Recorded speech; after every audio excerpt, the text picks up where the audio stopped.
오늘도 한결같은 마음으로 찾아주시고 시청해주시는 모든 시청자님들께 깊은 고마움과 감사함을 전해봅니다. 심연 같은 어둠 속에서 그 어둠을 밝히는 은은한 빛처럼 하늘이 내게 준 사랑 선물에 감사하는, 그래서 기쁘고 즐거운 오늘은 민성욱 박사님의 고조선의 역사를 기록한 사서가 있었다라는 내용의 글을 소개해드리겠습니다.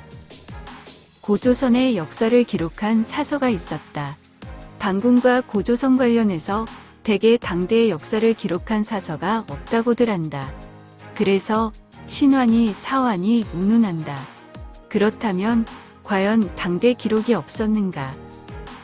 조선이라는 국호가 처음 나오는 사서는 관자인데, 관자는 중국 전국시대 후기 제가백가의 논문집을 말하는 것으로 제나라 관중의 이름을 따서 지은 것이다.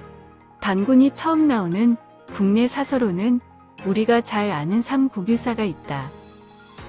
그런데 관자가 기원전 7세기경 사실을 기록한 것이라 고조선의 건국 시기도 기원전 7세기경 전후로 보아야 된다는 억측을 부리는 학자들도 있다. 하지만 관자의 조선 관련 기록 중에 기원전 7세기경에 고조선이 건국되었다는 기록은 찾아볼 수가 없었다. 관자권 23 교도편과 경중가편에 나오는 조선 관련 기록에 따르면 제황공이 관자에게 다음과 같이 물었다. 나는 이 세상에 7군데의 보물이 있다고 들었습니다. 이에 관해 알고 있습니까? 관자가 대답했다. 첫 번째 보물은 음선에 있는 보석이요. 두 번째 보물은 연의 자산에 있는 은이요. 세 번째 보물은 발조선의 반점이 박힌 짐승 가죽입니다. 그저 조선의 특산물을 소개하는 내용이므로 그 건국 시기를 알 수 있는 내용이라고 할 수 없지만 조선이라는 국호가 처음 등장하는 기록임에는 틀림없다. 이제 단군 관련 기록이 처음 등장하는 국내 사서인 삼국유사의 기록은 어떠한가를 살펴볼 필요가 있겠다.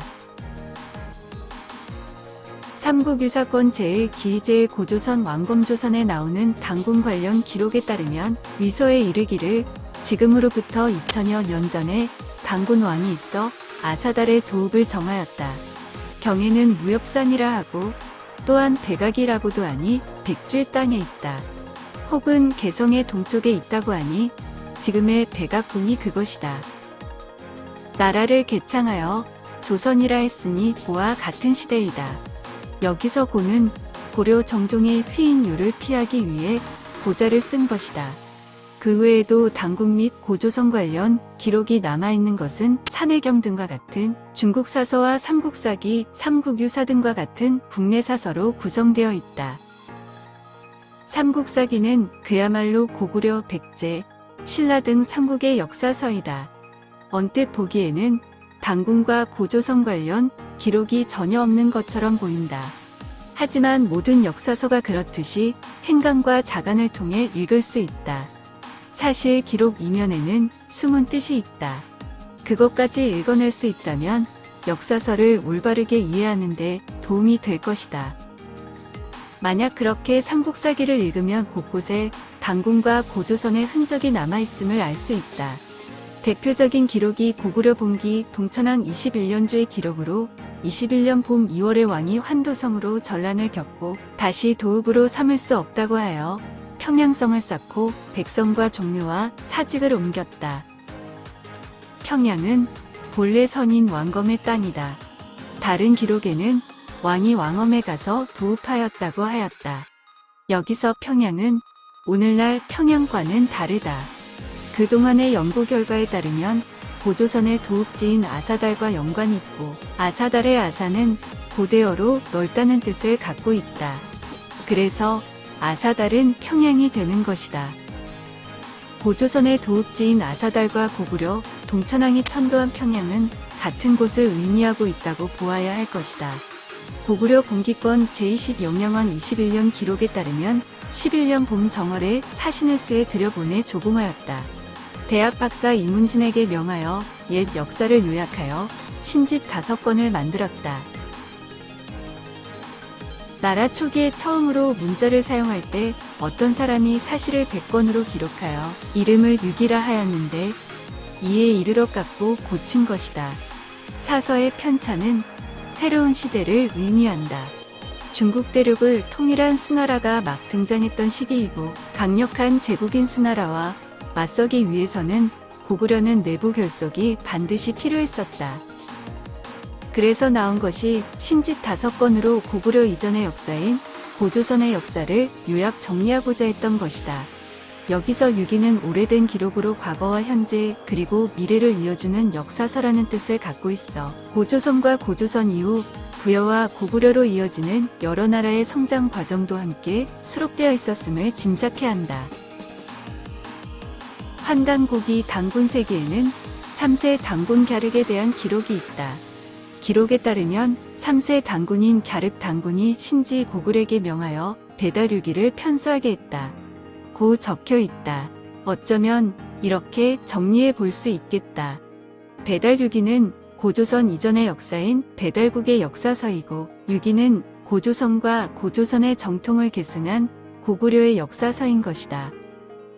고조선의 정통을 계승한 국가가 고구려이고 그 고구려를 계승한 대진국이 있었다. 공교롭게도 고구려에서도 고조선의 역사서를 편찬하는 것으로 내부 결속을 강화하였고 고구려를 계승하고자 했던 대조영은 건국 초기에 그의 동생 대야바를 시켜 고조선의 역사서를 편찬케 하였다. 고구려를 계승하고자 했다면 분명 고구려의 역사서를 편찬케 하는 것이 통상적인 경우이다. 하지만 고조선의 역사서를 편찬케 한 것은 그만큼 뿌리 역사를 중요시하였고 강조하였던 것으로 이해가 된다. 고구려 대학 박사 이문진과 대야발이 참조하였던 유기와 같은 고조선 관련 역사서가 당시에도 존재했음을 알 수 있다.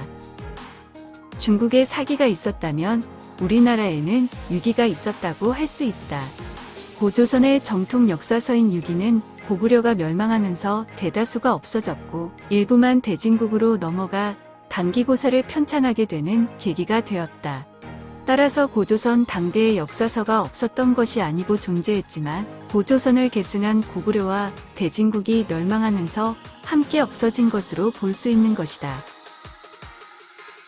그러한 내용들이 삼국사기에 고스란히 기록되어 있었던 것이다.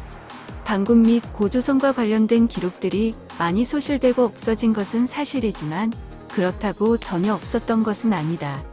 다만 찾고자 하는 노력이 없었던 것이다. 이제부터라도 뿌리 역사인 단군 및 고조선에 대한 기록들을 찾는 노력들을 적극적으로 해야 할 것이다. 어쩌면 유기와 같은 우리 민족의 뿌리를 밝혀주는 역사서가 발견된다면 한민족의 역사뿐만 아니라 세계사를 다시 써야만 할 것이다. 이러한 원대한 꿈과 희망을 갖고 중국의 동북공정과 일본의 역사회복 등 주변국과의 역사적 논쟁이 끊이지 않고 있는 이때에 우리는 올바른 역사의식 함양을 통해 역사의 진실을 찾아내려는 노력을 게을리 하지 말아야 할 것이다. 우리들에겐 서로에 대한 배려와 고마움과 감사가 존재하기에 새로운 날을 부여받고 힘겹게 버티는 지도 모를 일입니다. 허나 이제는 다시 일어설 때입니다. 절망적일 때가 또 다른 희망이 보이는 때이기도 합니다. 위로와 관심을 주고받으며 좀 더 성숙한 우리들이 되어야겠습니다. 오늘도 끝까지 시청해주셔서 대단히 감사합니다.